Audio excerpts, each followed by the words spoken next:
Hello, I'm Mariam Saab and welcome to Encore. Coming up.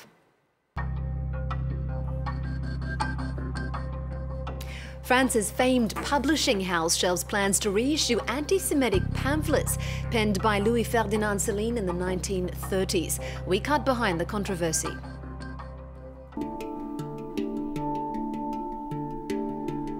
Over the next 5 years, the French president wants African art taken during colonization to go back to where it came from. We hear from both sides of that debate.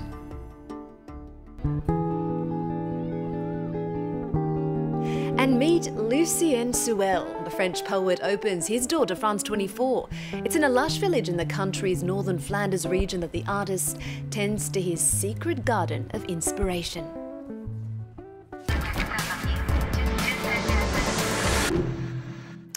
Well, it's been an intense start to the year for the top French publishing house Gallimard. It caused outrage with reports it planned to reissue anti-Semitic pamphlets written by the French writer Louis-Ferdinand Céline in the 1930s. Well, after sparking public outcry, Gallimard decided to shelve the project. It wanted publication, it said, to shed light on the complexity of the writer. Nick Rushworth has the story. Louis-Ferdinand Céline is best known for his 1932 novel Journey to the End of the Night. While regarded as one of France's most prominent 20th century novelists, he's also hugely controversial, and no more so than now. 3 of his anti-Semitic hate pamphlets, Trifles for a Massacre, School for Corpses, and A Fine Mess, were to be released in a book in the coming months. After an uproar that made the front pages, the publishing house Gallimard said it was shelving publication. I am suspending the book project in the name of my freedom as a publisher and sensitive to the times we are living in, because the conditions are not right to publish serenely. Among the statements Céline published between 1937 and 1941 are ones that today would be illegal. In Trifles for a Massacre, for example, he says Jews are vicious, rich, they stuff you, they are lower than Negroes. While the text can be consulted online, the writer, who died in 1961, did not want them republished. Gallimard's initial decision to do that infuriated activists for the families of French Jews deported during the Second World War. All studies on anti-Semitic prejudice show it's the same as it was in the 1930s. It's not right to pour out a torrent of filth that incites racial hatred and extermination of the Jews, something that young people could read and which is written with talent. The row reached the highest levels with France's Prime Minister Edouard Philippe when asked, saying he was not in favour of a ban of the proposed book of the writings of Céline. There are very good reasons to detest the man himself, but you cannot deny the writer's central position in French literature. I'm not afraid of these pamphlets' publication, but they must be thoughtfully accompanied. Gallimard had said it would include expert commentary with any publication. Whatever happens now with the publisher, the pamphlets go into the public domain in 13 years' time. Next, Asli Erdogan has the same nationality and surname as the Turkish president, but the similarities stop there. She's been one of the staunchest critics of Recep Tayyip Erdogan's crackdown on opponents after the failed coup of July 2016. Well, last year, she was jailed for 136 days after being accused of undermining the state because of her links with a pro-Kurdish newspaper. Asli Erdogan has a number of novels to her name and has received several prizes, including the Simone de Beauvoir Prize for Women's Freedom here in France this week. Well, our international affairs commentator Armand Georgian sat down with her for a chat. Here's a snippet. Simone de Beauvoir Prize means much more to me than as a name, and in my own personal development, she's an important figure. I read her when I was 15. It deeply changed my life, opened my eyes, in fact. And imagine some young teenager reading Simone de Beauvoir in Istanbul and looking at her own life. So I'm very honored and to get the prize and to be able to get it is almost... sometimes I think maybe I will wake up and it's a dream. I'm perhaps back in prison. Now, when the French president visited Africa in December, he announced the reappropriation of African artefacts taken during colonization. It comes after numerous countries on the continent have been calling for the works to be given back. Delano de Souza has the story. Works of African art on display at the Quai Branly Museum in Paris, but for how much longer? A half-man, half-animal statue, a throne, and palace doors. These are national treasures for Benin that the country says it wants back. 95% of African works of art are no longer on the continent today. We need to rebalance things. These works of art were taken by France during colonization, and now, for the first time, a French president has expressed the desire that they should be handed back. I want that in the next 5 years, conditions are met for the temporary or definitive restitution of African art in Africa. Authorities in Benin have been fighting to get back between 5 and 6 million artifacts. Some pieces have already made their way back into the country, and locals compare it to having their history restored.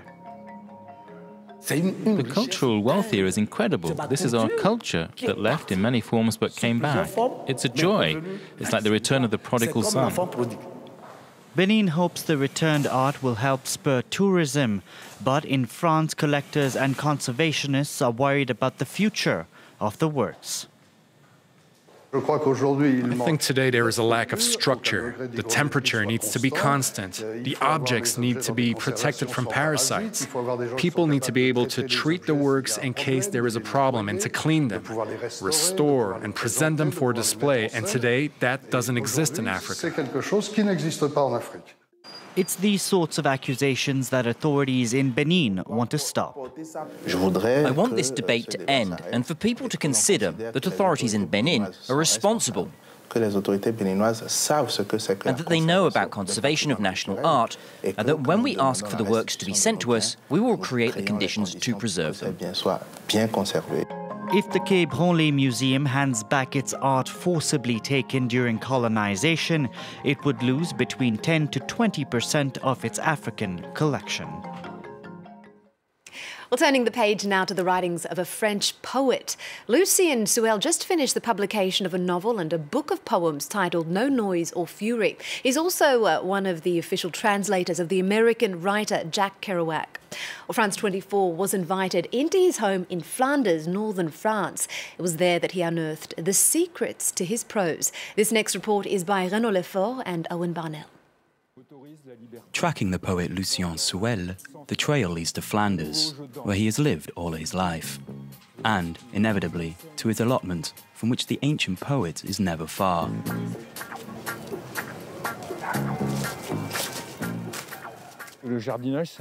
Gardening is like a metaphor for writing, because it allows you to make lines, just like those found in writing, like in the garden. We sow from left to right. It was his 2008 work, The Death of a Gardener, which made the front pages of book reviews and saw Lucien Suel become a star within the world of French poetry. 10 years later, he has cultivated a new work titled No Noise or Fury. I find that there is too much noise, too much fury, too much violence, too much ugliness. And so I wanted to highlight a moment of peace. Jesus died for some. Over a career spanning 34 years, the wordsmith has also been celebrated for his translations of American literary genius. One is Jack Kerouac, the icon of the Beat Generation. The other is Charles Bukowski. This manuscript was typed by the notorious writer himself. Crawl, You Lying Dog. Crawl, You Lying Dog is a story, a sordid one, of a couple arguing, a couple in the United States. It finishes very badly. For a story with a happy ending, look no further than Angèle in Suel's final novel. Angèle, ou Le Syndrome de l'Oissin, tells the story of a young girl and traces her innocent dreams.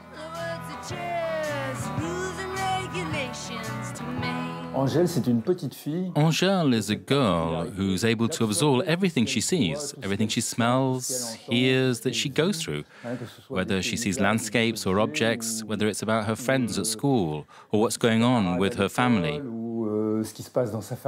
She's an example of empathy pushed to its limits.